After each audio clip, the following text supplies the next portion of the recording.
പൂർവകാല പണ്ഡിതന്മാർ ആലിമീങ്ങൾ അംഗീകരിച്ച് നടപ്പാക്കി തന്ന കാര്യം. അതിൽപ്പെട്ടതാണ് ബറാഅത്ത് രാവിൽ 3 യാസീൻ ഓതുക എന്നത്. അത് ഇമാമിങ്ങളൊക്കെ കിതാബിൽ പറഞ്ഞിട്ടുണ്ട്. അതൊരു വലിയ പുണ്യകർമ്മമാണ്. ആ പുണ്യകർമ്മം നമ്മൾ നടപ്പാക്കണം. അത് ഒഴിവാക്കേണ്ട കാര്യമല്ല. അന്നത്തെ ദിവസം ഒരുപാട് ദുആകൾ മഹാന്മാരായ ഇമാമിങ്ങൾ രേഖപ്പെടുത്തിയിട്ടുണ്ട്. ആ ദുആകൾ നടത്താൻ പറ്റുന്നവരൊക്കെ ആ ദുആകൾ കൊണ്ടുവരണം. അന്നത്തെ ദിവസം രാത്രിയിൽ സദഖ ചെയ്താൽ വലിയ പുണ്യമുള്ള രാത്രിയാണ്. ധാരാളം സുന്നത്ത് നിസ്കരിച്ചാൽ അതും നല്ലതാണ്.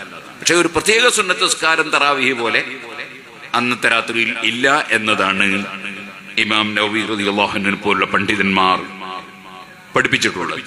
പ്രത്യേക സുന്നത്ത് നിസ്കാരമൊന്നുമില്ല. സമയത്ത് സുന്നത്ത് നിസ്കാരം എപ്പോഴും നല്ലതാണല്ലോ. അപ്പൊ ആ നിലക്ക് ധാരാളം സുന്നത്ത് നിസ്കരിക്കുക, സദഖ ചെയ്യുക, ഖുർആൻ ഓതുക, ദിക്ർ ചൊല്ലുക, അത്തരം കാര്യങ്ങളെ കൊണ്ട് ബറാഅത്ത് രാവ് നമ്മൾ സജീവമാക്കണം എന്നാണ് ഞാൻ പറഞ്ഞത്. അതിന്റെ കൂടെ നിങ്ങൾക്ക് വേണേൽ പായസം വെച്ചോളി, ഇനി വേറെ എന്തെങ്കിലും വേണമെങ്കിൽ നെയ്ച്ചോറിന് അതും വെച്ചോളി, എന്ന് കുഴപ്പമൊന്നുമില്ല.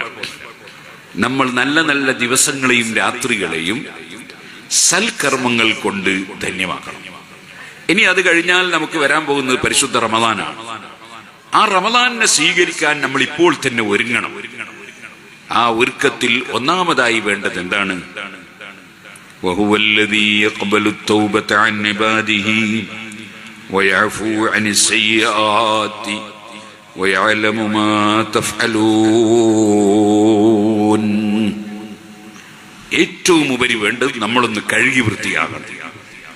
നമ്മൾ കഴുകി വൃത്തിയാവുക എന്ന് ഞാൻ പറഞ്ഞതിനർത്ഥം കുറച്ച് വെള്ളം കൊണ്ടുവന്ന് കുളിക്കണം എന്നല്ല, മറിച്ച് നമ്മുടെ ആത്മാവിനെ ശുദ്ധീകരിക്കണം. ആ ആത്മാവിനെ ശുദ്ധീകരിക്കൽ എന്തുകൊണ്ടാണ്? അത് തൗബ കൊണ്ടാണ്. എന്തിനാണ് തൗബ എന്ന് പറയുന്നത്? അത്തൗബത്തു അന്നദം, മനസ്സിന്റെ അടിത്തട്ടിലുള്ള ഖേദത്തിനാണ് തൗബ എന്ന് പറയുന്നത്. എന്തിനാണ് ഖേദിക്കുന്നത്? ഖേദിക്കുന്നത് സൽക്കർമ്മം കുറഞ്ഞുപോയി, ദുഷ്കർമ്മം വന്നുപോയി, ആവശ്യമില്ലാത്ത ചിന്തകൾ ഹൃദയത്തിൽ കടന്നുപോയി, ആവശ്യമില്ലാത്തത് നാവ് കൊണ്ട് സംസാരിച്ചു പോയി, തെറ്റായ കാര്യങ്ങളിലേക്ക് കണ്ണുകൊണ്ട് നോക്കിപ്പോയി, തെറ്റായ കാര്യങ്ങൾ കാതുകൊണ്ട് കേട്ടുപോയി, തെറ്റ് പ്രവർത്തിക്കുന്ന സ്ഥലത്തേക്ക് നടന്നുപോയി, അങ്ങനെ തുടങ്ങി എന്തെല്ലാമോ തെറ്റുകളുമായി നമ്മുടെ ജീവിതത്തിൽ ഇടപഴകിപ്പോയി. അതില്ലെന്ന് പറയാൻ ആർക്കെങ്കിലും ധൈര്യമുണ്ടോ? എന്നെ സംബന്ധിച്ചിടത്തോളം എനിക്ക് ധൈര്യമില്ല. എന്റെ സൽക്കർമ്മം വളരെ കുറഞ്ഞുപോയി എന്നല്ല, എന്റെ ഒരു സൽക്കർമ്മം പോലും എന്റെ റബ്ബ് സ്വീകരിച്ചു എന്നതിന് എനിക്കൊരു റെസീപ്റ്റ് കിട്ടിയിട്ടില്ല. ഞാൻ ഇന്നിപ്പോ ഒരുവരും നിസ്കരിച്ചിട്ടുണ്ട്. ആ നിസ്കാരം എന്റെ റബ്ബ് കബൂൽ ചെയ്തോ ഇല്ലേ, അതിന് എനിക്കൊരു റെസീപ്റ്റും കിട്ടിയിട്ടില്ല. ഞാൻ ആ വിഷയത്തിൽ ബേജാറിലാണ്. എല്ലാവരും ഭയപ്പെടേണ്ടവരാണ്. കാരണം നിസ്കരിക്കുന്ന സമയത്ത് നമ്മുടെ മനസ്സിൽ ദുനിയാവിന്റെ പല ചിന്തകളും കടന്നു വന്നിട്ടുണ്ട്. അതിനെ തടയാൻ നമുക്ക് സാധിച്ചിട്ടില്ല. അപ്പോൾ നമ്മുടെ നിസ്കാരത്തിൽ തന്നെ ന്യൂനതയുണ്ട്. നമ്മുടെ പ്രവർത്തനങ്ങളിൽ പലതിലും പല ന്യൂനതകളുമുണ്ട്.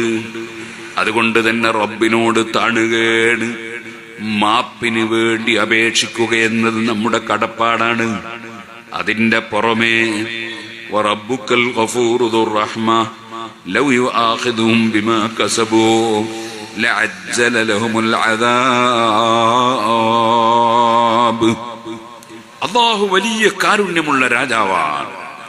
അത് കാരണത്താൽ നമ്മൾ പടച്ചവൻ തന്ന കണ്ണുകൊണ്ട് ഹറാമ് നോക്കിയിട്ടും ആ കണ്ണിന്റെ കാഴ്ച റബ്ബ് പിൻവലിച്ചില്ല.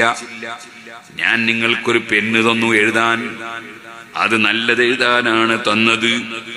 ആ പെന്നുകൊണ്ട് ഞാൻ ഇഷ്ടപ്പെടാത്തത് എഴുതുന്നത് കണ്ടാൽ ഞാൻ എന്റെ പെണ്ണ് തിരിച്ചു ചോദിക്കും, സ്വാഭാവികമാണ്. എന്നാൽ പടച്ച റബ്ബ് നമുക്ക് കണ്ണ് തന്നത് എന്തിനാണ്? മുസ്ഹഫ് മറിച്ചു നോക്കി ഓതാനാണ്. അത് വലിയ പുണ്യമാണ്. ഖുർആൻ ഓതുന്നതൊരു പുണ്യമാണ്.